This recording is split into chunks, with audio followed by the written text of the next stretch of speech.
And it just like it super like did Sam show you?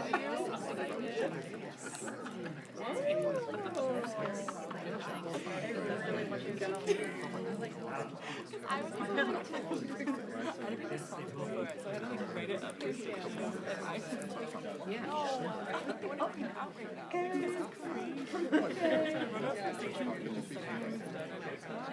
And then over here, I kind of like I'm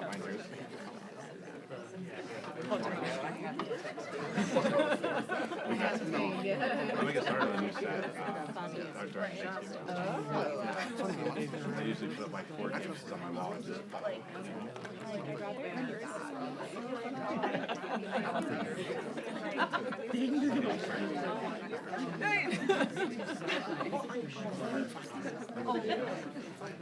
they kept adding adjustments.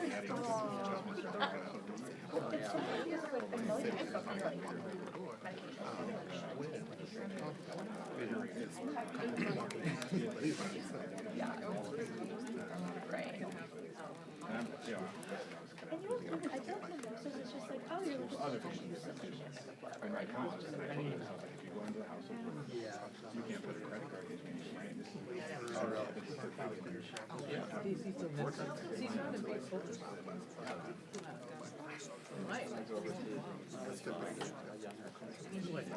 yeah.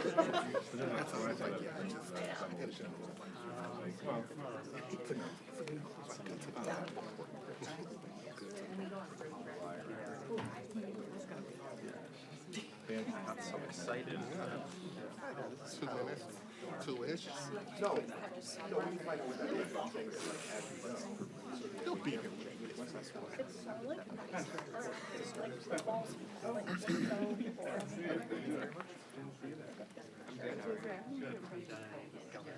I like so hold on. This one I really like. Sorry.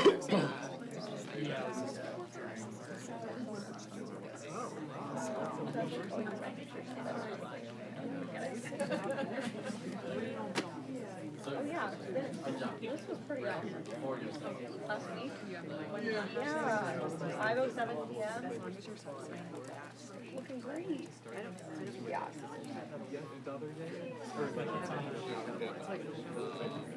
Yeah.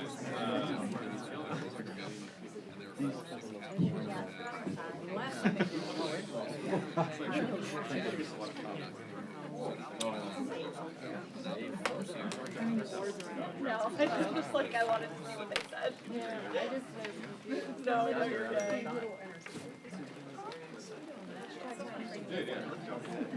Jesus, but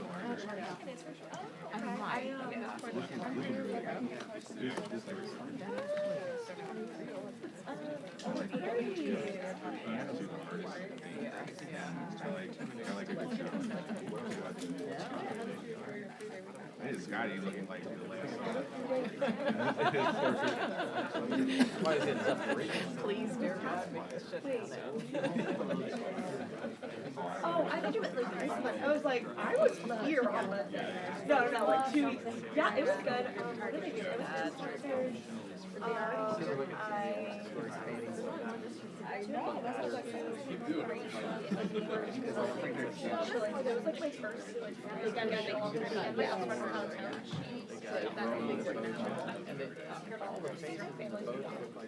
Same guy.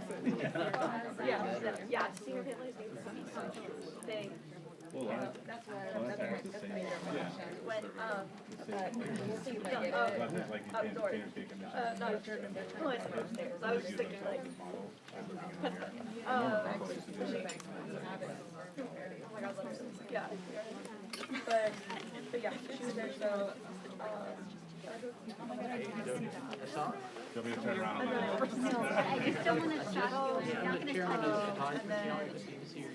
And then, yeah, again, it was my first, like, weekend of, like, before my energy demands. Probably, and, like, I'll also have, like, gifts that have happened, like, it was, like, concert weekend, where the concert people, like, I mean, I wouldn't even care, like, do a lot to get there, or, like, like, there was one conference question a couple months ago, I think October 4th, where we wanted, it's really super expensive to stay with general admission, so we wanted to Anyway, I see people right now.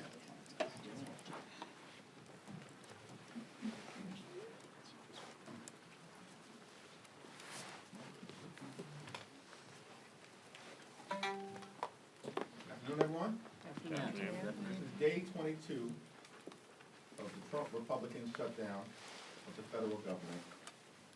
And Republicans have shown zero interest or capacity to reopen the government, enact a spending agreement that meets the needs of the American people, or address the healthcare crisis that Republicans have created. And the healthcare crisis is growing in intensity and urgency all across the country. We now have visibility into 13 different states, including most recently Florida,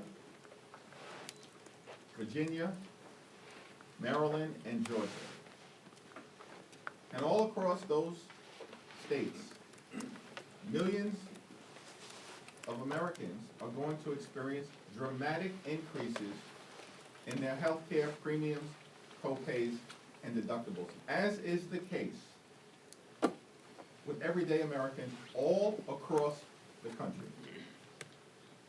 In Florida, by way of example, 58-year-old in Panama City, Florida, single on the Silver Plan, currently receives ACA tax credits, pays for health insurance $140.80 a month. Because Republicans have decided to allow the Affordable Care Act tax credits to expire, that same individual who's currently paying $140.80 per month, their costs will go up to $1,526 per month. Republicans did that because of their refusal to extend the Affordable Care Act tax credits. In Florida, a 46-year-old with 3 children in Santa Rosa, we now know this family, currently on the Bronze Plan, actually, as a result of the tax credits that they receive, does not have to pay any additional amount to receive their health insurance. But if the Affordable Care Act tax credits are allowed to expire, that same family, 46-year-old with 3 children, Santa Rosa, Florida, will have to pay $2,360 per month. That is north of $25,000 per year. Unaffordable, impossible, unsustainable, and it will result in that family having to go without the ability to see a doctor when their children get sick. The Republican health care crisis grows worse by the day, and yet Republicans remain on vacation for the 4th consecutive week. Donald Trump is once again preparing to fly out of the country. The East Wing of the White House is being demolished so that Donald Trump can construct a ballroom where he will be celebrated like a king. And at the same time, Trump is trying to rob taxpayers of $230 million to continue to line his pockets. And yet Republicans have zero interest, none, in addressing the healthcare crisis that they've created, is devastating people all across the country. It's now my honor to yield to the distinguished whip, Katherine Clark. Thank you so much, Mr. Leader, and good afternoon, everyone. We are so grateful to you for your courageous leadership and grateful that you are safe and secure. Republicans have controlled Washington for 275 days, and we are 22 days into this shutdown. And through all the chaos, there has been one constant, one theme at the heart of their budget and their shutdown and their healthcare crisis. They seek out and target the most selfless and the least privileged Americans. They always go after those who have already had to sacrifice. Americans working a second job to keep their kids fed. Americans who have chosen to serve in uniform or as civil servants. Americans who are caring full-time for their loved ones. It's working parents on Medicaid. It's sick children who need home care. It's veterans who rely on the Affordable Care Act. Those are the people that Republicans expect to get by with less. It's never the billionaires, it's never corporations, it's certainly never themselves. Because what does Donald Trump expect for himself? What do you see him talking about when you turn on the news?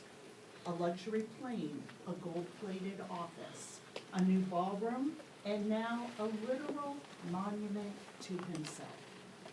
All as 1 million children are about to be kicked off of Medicaid.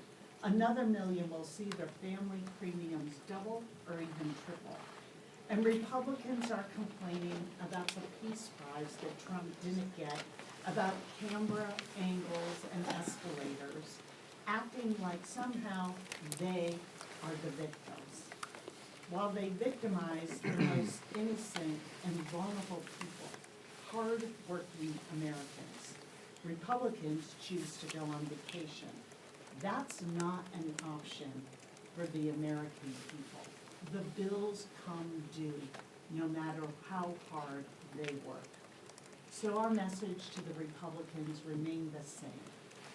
Come to work, come to DC, sit down with us, negotiate, end this healthcare crisis, and end this shutdown. And now it is my great pleasure to yield to our caucus chairman, Pete Aguilar.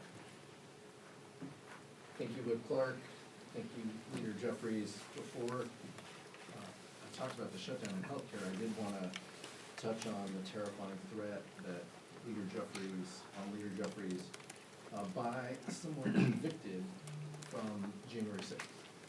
As a member of the January 6th committee, we deposed, we interviewed a number of individuals who were summoned here to the Capitol that day. And to see Donald Trump pardon 1,500 individuals, what did you think was going to happen? These are individuals who had violent criminality in their past, and we have seen that carry forward now. And this is what happens when you release violent felons. By the way, some of them in their past had issues as child molesters and crimes against children, and we're putting these people back across the country.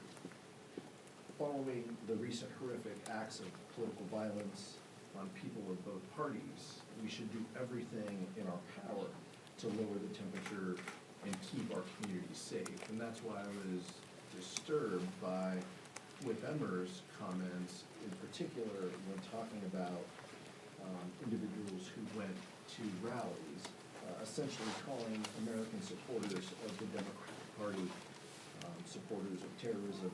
That rhetoric at the highest levels in this building and across our government isn't just untrue, it's dangerous. It poses a threat to our political leaders, and that needs to stop. On the shutdown, for more than a month, Republicans have been on vacation while hardworking families are left to ask, what's next for me? What's next for my family? How will we afford health care? How can we pay our bills? And it's unacceptable that Speaker Johnson has had us in session since they passed the One Big Ugly Law. 20 days, I think, since then. Over 100 days have lapsed in the calendar, and we have been in session about 20. This is shocking. Then it's unacceptable that, and the American people see this, they can't show up for work 20 days over 3.5 months. I expect to get paid. They're using this time to hide from their responsibilities. Their responsibilities to carry, they have chosen to carry forward unpopular healthcare policies. Even when Republicans like Marjorie Taylor Greene, Kevin Kiley, Beth Van Dyne have all said that Republicans should be in D.C. working. And even Leader Thune says it's time for House Republicans to consider coming back into session. The American people are smart. They know who will make their lives better. They know who is looking out for their costs and who wants to lower the costs that they face. And they know Republicans who control the White House, the House, and the Senate have the power to undo the damage that they've caused with this healthcare crisis. Democrats aren't giving up. If anything, we're more motivated and focused on our work ahead to protect Americans' healthcare. It's time for Speaker Johnson and House Republicans to join Democrats in finding a solution to reopen government and address this healthcare crisis that they've created. The American people are waiting. Thank you, Pete. Thank you, Catherine. Questions? Has Speaker Johnson reached out to you at all since the January 6er made a threat on your life? No. Thank you, Mr. Leader. At this point, do you think a new CR is needed past that November 21st date? And if so, what would be an acceptable end date? And would it have to be paired with some type of vote on an ACA extension? What we need to occur right now is what Democrats have maintained from the very beginning. At this point, we need to reopen the government. We need to enact a spending bill that actually meets the needs of the American people in terms of their health, their safety, and their economic well-being, particularly in terms of driving down the high cost of living, while at the same time decisively addressing the Republican healthcare crisis that grows graver by the day. Our position over the last several weeks has remained consistent. Cancel the cuts, lower the cost, save healthcare, address the urgency of the expiration of the Affordable Care Act tax credit. This is not a partisan issue. And that's why we've seen Democrats and now many Republicans, traditional conservatives and right-wing conservatives like Marjorie Taylor Greene, all acknowledge what Democrats have been saying for weeks, which is that the Congress needs to act to extend the Affordable Care Act tax credits to prevent tens of millions of Americans from experiencing dramatically increased premiums, copays, and deductibles. Those increases will devastate the American people. It's unacceptable. And House Republicans need to cancel their vacations, get back into town, so we can do the business of the American people. Back. Thank you, Leader Jeffries. Do you have a response to Trump refusing to meet with you and Leader Schumer until the shutdown's over? Donald Trump has spent more time on the golf course than he has in talking to Democrats on Capitol Hill to reopen the government, to enact a spending agreement that's bipartisan, and to address the Republican health care crisis. His behavior, unpresidential, unhinged, unpatriotic, un-American, throughout this process, speaks for itself and makes clear that Republicans shut the government down and have had zero interest in opening it up. Why? Because they'd rather inflict this kind of pain on hardworking federal civil servants and the American people than provide health care that's affordable to everyday Americans, working class Americans, and middle class Americans. Catherine, please. Thank you, Mr. Leader. Going back to the CR conversation, some Senate Republicans, including Leader Thune, have said the longer the shutdown goes on, the higher the likelihood that a full year CR would be necessary. What are your thoughts on that conversation kind of intensifying in the Senate? And maybe Chair Aguilar as an appropriator. I know appropriators hate those words, full year CR, so I'm hoping you can explain to the American people why that's something that probably most Democrats would oppose in this situation. Well, let me let Chairman Aguilar and Whip Clark respond, and then I'll address the question as well. Just a reminder, Whip Clark is an appropriator on leave, by the way, in her leadership capacity. As the leader mentioned, none of us want a continuing resolution. We want government open. I want people to go to the Smithsonian's. I want park rangers to be able to work. All of this is so incredibly important, and it's why Democrats have been very clear we want government to open. But that takes both parties. That takes Democrats and Republicans. And what frustrated me is, as you heard before, Michael, in the caucus press conferences, is each time Republicans carried a bill in appropriations, they did it in a hyper-partisan environment. And what do I mean by that? They marked to a number, they used numbers that Donald Trump wanted, that they knew the Senate wasn't going to support, that they knew didn't have bipartisan support, and yet they carried forward. And Tom Cole, a well-meaning person, executed this strategy, knowing full well it was a waste of time. And what happened as a result? We wasted months when we could have been negotiating, when we could have been working to find common ground in a bipartisan way on actual funding bills. The deadline of September 30th has always been the deadline. It's always been the end of the fiscal year. It seems like House Republicans just maybe tuned in, week 2 of their vacation to figure this out. We knew this in April, we knew this in May and June, and it's just incredibly unfortunate that House Republicans wasted time when they could have been working in a bipartisan way. And our hope, our focus, our goal, we don't want to continue resolution for 14 months. I know the chairman of the Ways and Means Committee just mentioned that. We want actual government open. We want actual funding bills. But we want those done in a bipartisan way. The American people want that. They want us to address the healthcare crisis. It seems like House Republicans and Senate Republicans are the only ones who haven't realized that. Yeah, it is amazing to me that the new conversation is, well, what's the length of the next CR? Let's back up to where we are today.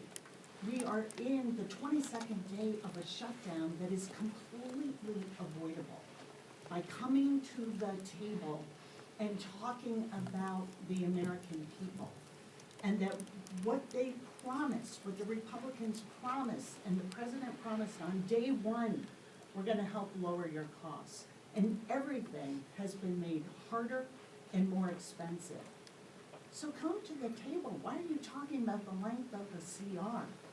Come to the table and negotiate with us. End this healthcare crisis. Help the American people. And I repeat this every week, but 60% of households are not making it, unable to provide the basics.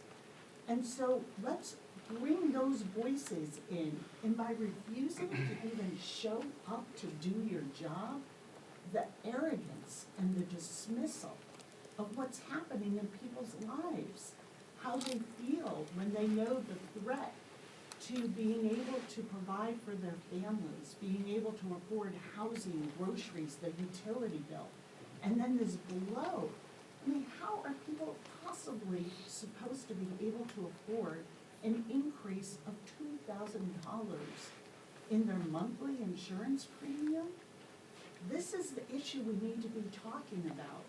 And then we can work on making sure that we reopen government quickly.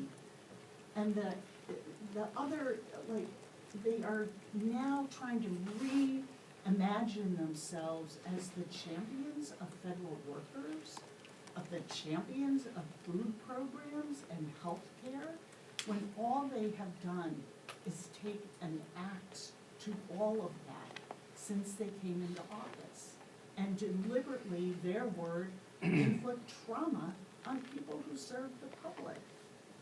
So come to the table, come back to work, put the voice of American families who are struggling back into the work you do. Then we can come together and get government reopened quickly and get healthcare costs back under control for American families. Thank you. We're in the midst of a cost of living crisis here in this country. Donald Trump and Republicans promised to lower the cost of living on day 1. Costs aren't going down, they're going up. Electricity prices through the roof. Housing costs up. Grocery costs up. Child care costs up. And now Republicans refuse to do anything to extend the Affordable Care Act tax credits, which is going to result and tens of millions of people experience dramatically increased premiums, co-pays, and deductibles. It's out of control. It's a cost of living crisis and it's a healthcare crisis at the same time. And yet Republicans continue to ignore it, refuse to deal with it.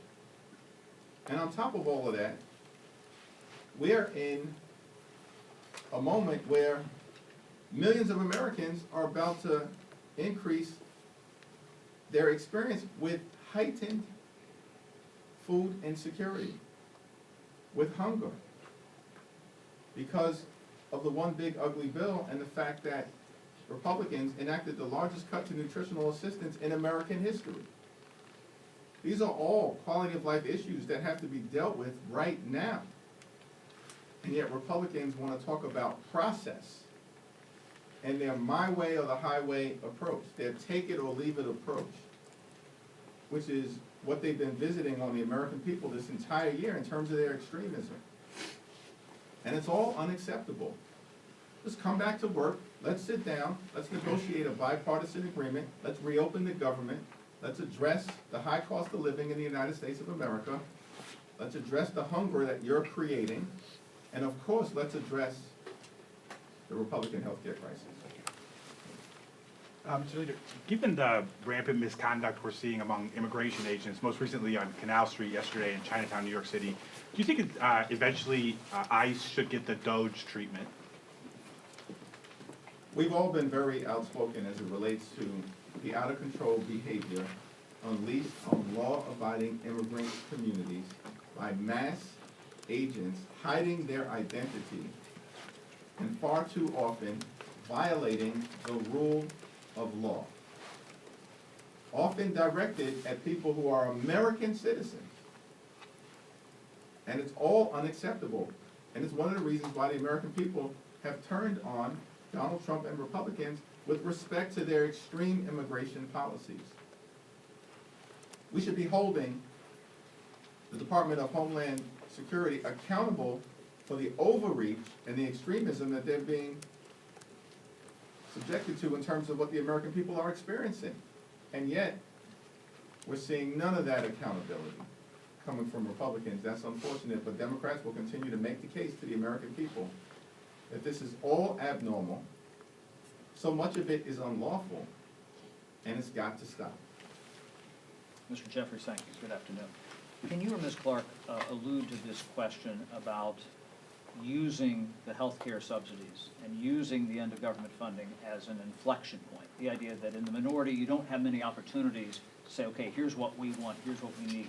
Can you talk about using that, and is there concern about pain that's being inflicted on federal workers here, because there's like, this is the strategy that we've chosen? So our position is not about strategy. Mike Johnson and the Republicans keep talking about strategy. What we're focused on as Democrats is making a difference in the lives of the American people. Because the American people deserve better than what they've gotten from Donald Trump and extreme MAGA Republicans, who haven't made their life better.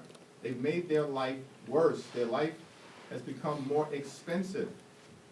And now because of the Republican health care crisis, that includes the largest cut to Medicaid in American history, hospitals, nursing homes, and community-based health centers closing all across America, including possibly dozens in Alabama, as was announced earlier this week. And now because of their refusal to extend the Affordable Care Act tax credits, tens of millions of Americans are about to experience dramatically increased health care costs that will medically bankrupt them or prevent these Americans from being able to go see a doctor when they need one. These are real life consequences of extreme Republican policies. That's what this moment is all about. And as Democrats, we're going to continue to stand with hard-working federal employees who've been under assault by Donald Trump and his administration since January 20th of this year, prior to the start of the Trump Republican shutdown. More than 200,000 federal employees had already been forced off the job by Donald Trump. That's before the shutdown. So it's unfortunate that Trump and the Republicans have chosen to use their own shutdown to further hurt the American people. Why our position continues to be, come to the table, let's reopen the government, let's enact a bipartisan spending agreement that makes life better for the American people, and let's address the healthcare crisis that's devastating people in working class America, in rural America, in urban America, in small town America, in the heartland of America, and in black and brown communities all across America. Yeah, let's rewind the tape a little bit here and talk about how we got here. Donald Trump promised the American people, I will love and cherish Medicaid. And if you remember, when they were going through their budget process, they took $800 billion, said we're gonna come out of a specific committee. And we said, those are gonna be cuts to Medicaid. What do we hear from our colleagues across the aisle? Where does it say Medicaid? Where does it say that? We're gonna protect Medicaid. When they knew, oh, well, they were going after people's health insurance. We have been trying to meet with them, talk to them, use the appropriations process to cut a fair deal. It's this thing that I've been talking about, that why do you go after the American people who are struggling to get by? Why is that the bargain? That we are going to pay for tax cuts for the very wealthiest of Americans and corporations with the hard-earned dollars of the American people who want and are entitled to be able to afford health insurance. And what have we seen since they're gonna love and cherish Medicaid? Dramatic cuts, $1 trillion, 15 million people at risk of losing health insurance, $500 billion out of Medicare, these cuts to the ACA, taking away the tax credits that keeps premiums affordable for people, and all for what? So they can make permanent tax cuts for the very wealthiest and drive up the deficit at the same time, telling hardworking Americans, not only gonna be hard today, it's gonna be hard for your grandchildren into the future to pay off an economy that we are rigging against you. That's the message to the American people. And Democrats are saying, by rejecting their CR, enough is enough. Enough is enough. We cannot go along with this extreme agenda. And their choice was to cancel even coming to Congress leading up to the date of the shutdown. They have chosen this shutdown, and they continue to make it punitive to federal workers in a way that I've never seen any administration do.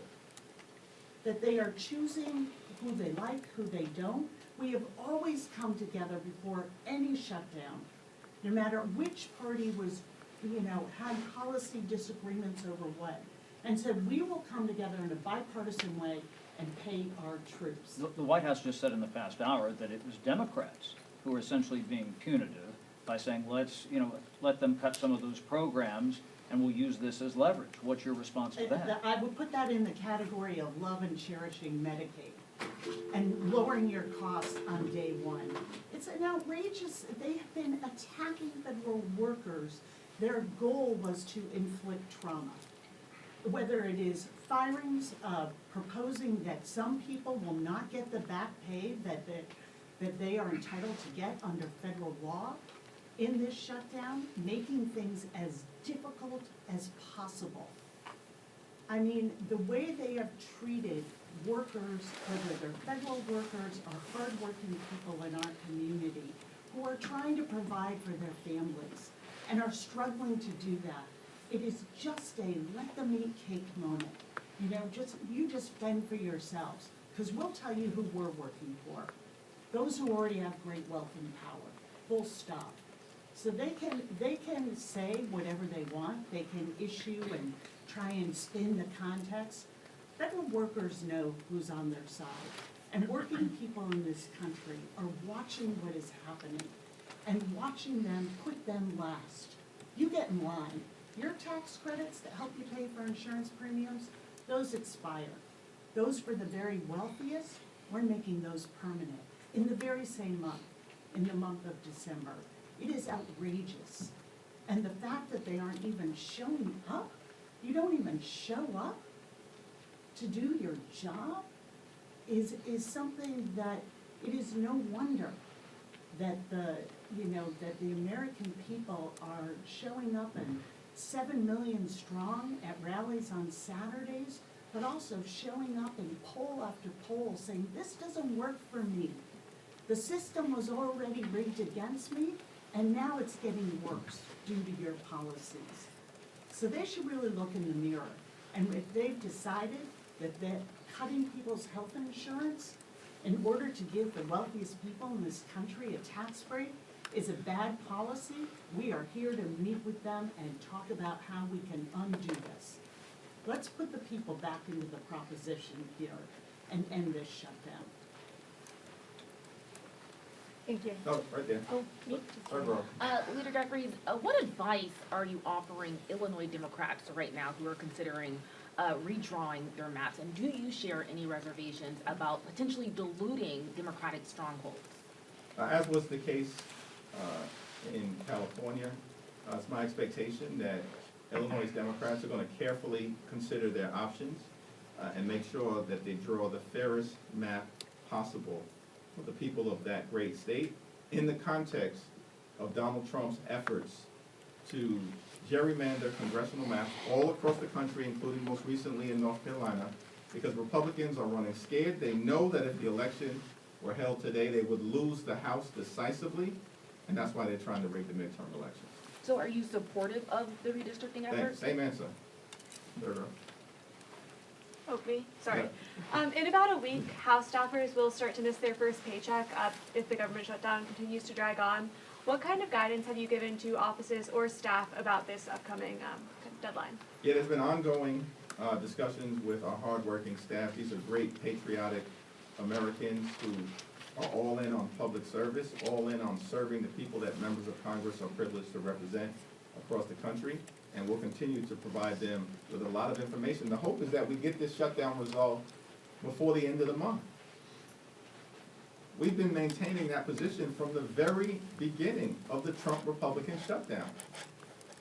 Well, Republicans have had they shut the government down. All the Republicans talk about every time they stand at this podium or appear on TV, from the speaker on down, all they talk about is the American people gave them unified government, complete control of government. We control government. This is what Republicans say. We have a mandate. Republicans control the House, the Senate, and the presidency. They shut the government down. They reinforce that point every time that talking point comes out of their mouth. And what Democrats are saying is that we want to find a bipartisan path forward, but that involves good faith negotiation on the other side of the aisle, so we can come to a common sense resolution in ways that are actually designed to make life better for the American people. We're fighting to lower the high cost of living.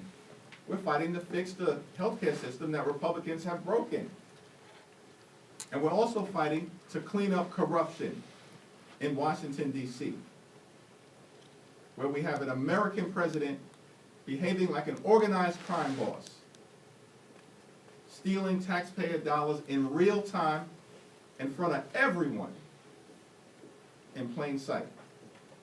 And the Republicans have nothing to say about the emerging crime scene at 1600 Pennsylvania Avenue. Thank you. November 1st is coming up quite soon, and more Americans will get those premium notifications. What is the or is there a strategy change once you hit that date and then beyond that date in terms of how Democrats are viewing the shutdown, how you're messaging, and what we can all expect going forward? Our view has been very clear from the beginning. One of the reasons why we need to act decisively and need to act now as a Congress to address the Affordable Care Act tax credit issue is because notices are going out to millions of people right now as we speak across the country, frightening them to death when they see that their premiums are about to increase, in some instances, by more than $1,000 or $2,000 a month. And more than 90% of the people who receive Affordable Care Act tax credits make approximately $63,000 a year. Think about that. How can you possibly afford premium increases of more than $1,000 or $2,000 a month? And as open enrollment starts on November 1st, more and more Americans are going to realize the urgent need for Congress to act decisively, as Democrats have been saying for weeks. But Republicans continue to bury their heads in the sand because they'd rather keep the government closed than provide health care that's affordable to working class Americans. Thank you so much. Can you just speak to some of the programs that Democrats want funding for in the $1.5 trillion list of demands? We've heard things like $13.4 million for civic engagement in Zimbabwe, $3.9 million for LGBTQ democracy grants in the Balkans, things like this. You guys say this is about saving healthcare, but how do these pet projects fit in? Yeah, we have no idea what you're talking about or what Republican extremists fed you those talking points, but the reality is what we are doing is defending the health care of the American people. Yeah, we do want to restore the fact that the largest cut to Medicaid in American history has been visited upon the American people by Donald Trump and Republicans, even though they promised to love and cherish Medicaid. But instead of doing that, they cut about $1 trillion from Medicaid. And as a result of that fact, hospitals, nursing homes, and community-based health centers are closing all across the country, including in Republican states, like Georgia, like Alabama, and Republican states all across the country. And Republicans have visited the largest cut to Medicaid in American history on their own people. That's what we want to restore. We want to avoid the fact that because of what Republicans did in their one big ugly bill, what they did is to trigger the possibility of a $536 billion cut to Medicare, because Republicans have put a bullseye on Medicare and Social Security since those earned benefits were created. And yet we have a problem with the fact that Republicans want to devastate the Medicare of the American people. And why did they do that? Why did they cut Medicaid by almost $1 trillion? Because they want to reward their billionaire donors with massive tax breaks. And they made those massive tax breaks permanent, while at the same time can't even be bothered to extend Affordable Care Act tax credits for working class Americans who are about to experience dramatically increased premiums, co-pays, and deductibles. The American people know that Democrats are fighting for them, for working class America, for middle class America, and for everyday Americans, and that Republicans continue to show up for the wealthy, the well-off, and the well-connected. Yep. A new congressman from Arizona, congresswoman from Arizona. Speaker Johnson keeps saying that his antics and stunts, whatever you're doing, and he says the new lawsuit is for national publicity. Would you care to comment on that? Well, let me yield to Katherine and Pete as well. I had the opportunity yesterday to stand with Jamie Raskin and Congresswoman-elect Aguilar after Democrats tried for the 5th time to be recognized so that Representative-elect Aguilar could be sworn in. 4 weeks have passed since she was elected. And the reason why Mike Johnson and House Republicans refused to swear in Representative-elect Aguilar is because they want to continue to hide the Epstein files from the American people. That's crystal clear at this point in time. There is no other reason that this has dragged on this long, when extreme MAGA Republicans who were elected out of the state of Florida underperformed in those elections, by the way, dramatically, as Republicans have been doing all across the country, and as we'll see in New Jersey, in Virginia, and in California in under 2 weeks. Those two extreme MAGA Republicans, these are individuals who aren't even qualified to serve in the People's House. Let's be clear about that. And yet Mike Johnson decides to swear them in less than 24 hours after these extremists are elected to the House of Representatives, and now 4 weeks have passed. The reason why they continue to unlawfully block the swearing in of Adelita Grijalva is because they are actively hiding the Epstein files from the American people, and they're protecting someone clearly. The wealthy, the well-off, the privileged, and the well-connected. Katherine? Yeah, I just think this is so shameful that someone who won with 70% of the vote, by the way, the vote total that she had was a larger percentage than the two Republicans that they swore in. So, under his own standard, right, we need to swear her in. She has a certificate of election from the Secretary of State in Arizona. It is absolutely shameful that Speaker Johnson hasn't given her the oath of office. Members were sworn in during the government shutdown 6 years ago. Members, a new class of members took their oath of office. None of these excuses actually mean anything, is what Leader Jeffries just said. These are just talking points because he doesn't want to swear her in to be the 218th signature on these Epstein files. That's just what it is. But for her, and I know Adelita Grijalva is more concerned about her constituents than she is about her. This is about 800,000 people in the state of Arizona who don't have a voice here on Capitol Hill until she takes office.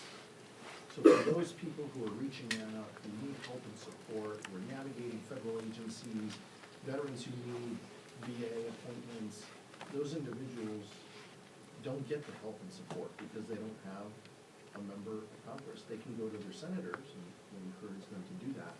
But it's absolutely shameful that Speaker Johnson will swear Adelita Grijalva in, and it really does beg the question of, what are you hiding? Why not? How easy can this be? Pro forma session, swear a member in. It's not that hard. Speaker Johnson needs to do the right thing.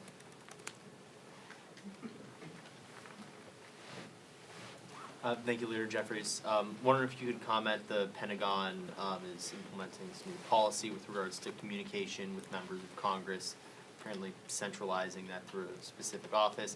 How, from your perspective in Congress, would that affect the day-to-day operations here and your visibility as a co-equal branch of government into what's going on there? Well, this is just another example, and by the way, Pete Hegseth, the most unqualified Secretary of Defense in American history, and an example of the type of extremists that have been rubber stamped by Republicans in the Senate. They know these people were unqualified. They put them into office, and now they're continuing to undermine American values every single day of the week, as opposed to actually doing their job.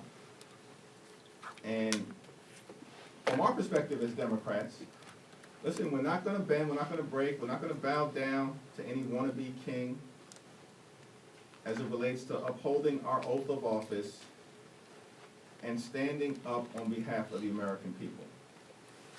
The Republicans were confused as we began to deal with the spending bill issues that we're confronting right now on behalf of the American people. They're very confused because all along Donald Trump knows that House and Senate Republicans, they function like a wholly owned subsidiary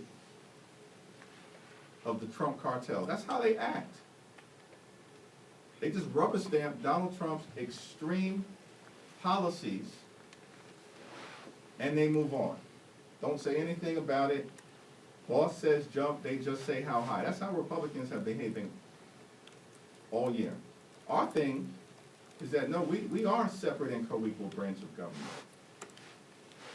We don't work for Donald Trump, we don't work for J.D. Vance, we don't work for their MAGA billionaire donors, we work for the American people.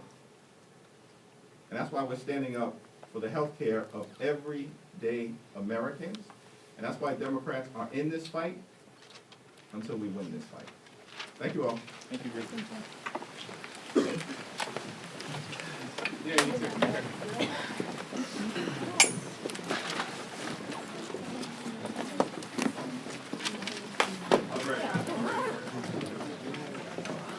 Oh, was that you? I didn't see it. Yeah. It's hard to tell when you're in the same room. Yeah, but another thing.